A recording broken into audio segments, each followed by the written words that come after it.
Philippe Dugouin-Clément, maire de Mennecy, en Essonne, et vice-président de la région Île-de-France en charge de l'environnement et du développement durable depuis novembre 2017.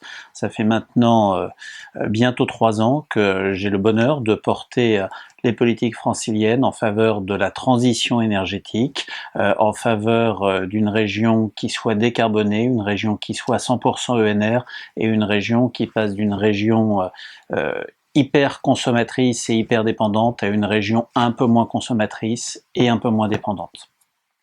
Nous avons souhaité, avec Valérie Pécresse et la majorité régionale, faire de notre région une région exemplaire en matière de transition énergétique. Nous avons adopté, fin 2019, un plan financier sans précédent en faveur de la transition énergétique. C'est 10 milliards d'euros, 2 milliards par an, un peu plus d'1 euro sur 2 investi en Île-de-France, qui est investi en faveur de la transition énergétique, de la transition écologique. Cette transition écologique, nous la souhaitons dans tous les domaines, aussi bien lorsque l'on parle de biodiversité que lorsque l'on parle d'indépendance énergétique, que lorsque l'on va parler de cadre de vie, parce que ça fait partie des sujets sur lesquels on travaille. D'un point de vue énergétique, nous souhaitons une région qui soit une région décarbonée, une région qui soit 100% ENR et une région qui soit intégralement dédiée aux mobilités propres. Nous avons voté un plan climat-énergie qui prévoit la sortie totale du diesel en Île-de-France pour 2030, des véhicules thermiques essence pour 2040, et donc nous sommes amenés à soutenir l'ensemble des projets privés ou publics permettant d'aller vers une décarbonation des mobilités. C'est ce que nous faisons pour nos propres flottes de véhicules. L'intégralité des bus franciliens vont être renouvelés pour qu'en 2024-2025, 100% de nos bus sur Paris et la Petite Couronne soient des bus propres, en 2030 pour toute l'Île-de-France. Et puis nous travaillons avec l'ensemble des syndicats énergétiques pour développer les électromobilités, pour permettre de créer des réseaux intéressants en termes de recharge. Nous avons mis en place un fonds pour la transition énergétique des entreprises.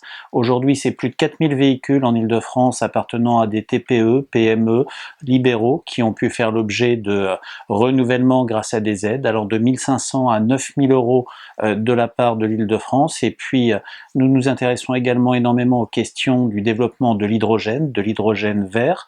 C'est pourquoi nous avons mis en place un club des acteurs de l'hydrogène et nous travaillons au développement de clusters vertueux pour essayer de développer sur des mêmes sites la production, la distribution et la consommation d'hydrogène.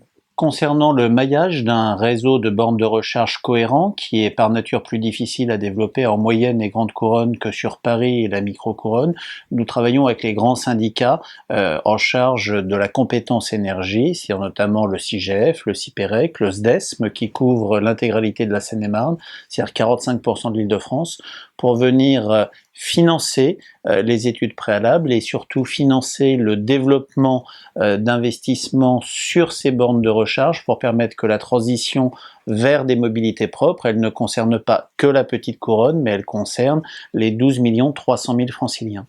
La région Île-de-France mobilise un peu plus de 10 millions d'euros annuels pour permettre cette transition vers des mobilités propres des entreprises franciliennes.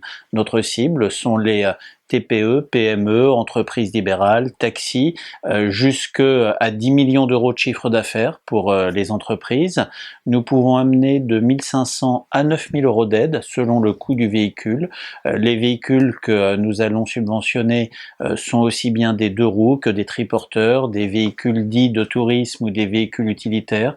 Nous subventionnons aussi bien l'électricité que le biogaz que l'hydrogène.